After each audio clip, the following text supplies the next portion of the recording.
Épisode 46 de la partie 2, Joseph Joestar, après avoir atterri sur le sol, appelle Jotaro. Mais alors qu'il tente de l'avertir du pouvoir du stand de Dio, il était déjà trop tard.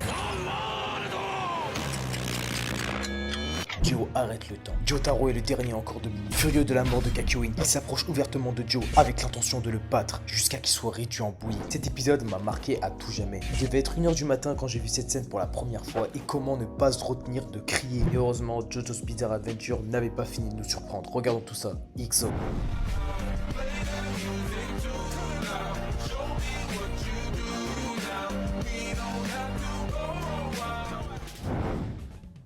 Bon, c'est le meilleur épisode de la partie 2 pour moi. Alors que les chances sont une fois de plus contre lui, Joseph a un plan. Il s'empare de la pierre et s'enfuit avec Smokey pour éloigner Cars des autres. Et ça marche. Joseph monte ensuite à bord d'un avion pour attirer Cars. C'est là que Joseph se dit de le laisser tomber dans un volcan et se dirige vers une île volcanique d'Italie. Alors que Speedwagon tente d'arrêter Joseph, Cars parvient à faire exploser les hélices du moteur. L'avion commence à plonger sur l'île. Joseph semble sauter de l'avion. Cependant, Cars s'approche et voit trop tard que le parachute est un mannequin. En réalité, Joseph pilote toujours. Il écrase ensuite l'avion sur Cars. Mais Stroheim, qui se cache dans le potron, l'arrête. Le cyborg sauve Joseph une fois l'avion explosé en sacrifiant ses propres jambes robotiques. Le volcan commence à entrer en éruption et Cars est projeté dans la lave et commence à fondre. Une fin vraiment épique pour le coup.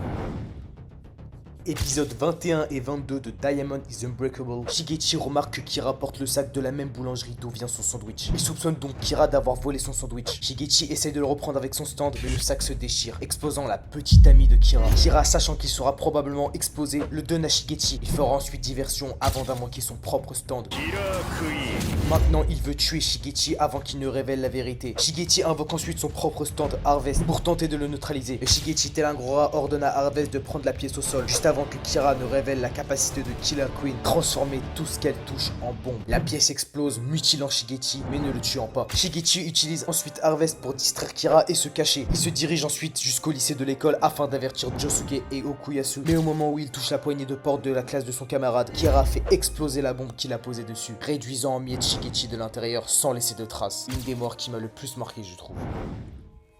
L'équipe Bucciarati s'est rassemblée pour livrer Trish à son père à l'église San Giorgio. Trish succombe à la pression et hésite à entrer dans l'ascenseur, inquiète de ce qui va lui arriver. Bucciarati la rassure en lui disant que le patron l'aimera certainement comme n'importe quel père. Il voit que l'ascenseur a presque atteint le sommet et au même moment se rend compte que Trish a disparu et que seul son bras coupé reste dans sa main. Depuis le début, le boss avait prévu de tuer personnellement Trish pour se débarrasser d'elle. Bucciarati réalise ensuite qu'il n'a été utilisé que pour satisfaire les propres désirs égoïstes du patron. Il jure ensuite de tuer le patron et le poursuit. Cependant, le patron s'adresse directement à Bucciarati, l'avertissant de se retirer sous peine de mort. Bucciarati tente de frapper son ennemi avec Sticky Finger et un stand invisible a intercepté son bras, menaçant de le briser. Il se libère de l'emprise enfermant son bras, puis le stand du boss sort alors de l'ombre, King Crimson, présentant sa capacité à effacer le temps. Bucciarati veut maintenant échapper à cette menace, puis il retrouve Giorno qui va guérir ses blessures. Hors de l'église, l'équipe cherche des explications à ce qui s'est passé, ce à quoi Bucciarati révèle qu'il a officiellement trahi le boss. Giorno suggère à Bucciarati de s'expliquer, provoquant à nouveau la colère d'Abakio. Quoi qu'il en soit, Bucciarati se rebelle et annonce que toute personne est disposée à l'accompagner. Toute l'équipe est effrayée par les implications et tremble d'hésitation. Fugo est le premier à vraiment reculer. Il ne peut plus les suivre. Mais Abakio descend soudain les marches, mentionnant que Bucciarati est le seul avec qui il est en paix. Mista descend également les marches, donnant toute confiance à Bucciarati à vaincre le boss. Narancia est toujours paralysé par la peur et veut qu'on lui ordonne de monter sur le bateau. Mais cette voie doit être décidée par lui-même. Le gang s'en va sans Fugo et Narancia, et soudain, il voit les poignets en sang de Trish. Comprenant la douleur d'être trahi, Narancia saute à l'eau et nage jusqu'au bateau, criant à Bucciarati de le laisser monter à bord. Bucciarati, Giorno, Abakio et Mista sont heureux de l'accueillir à nouveau, laissant maintenant Fugo seul.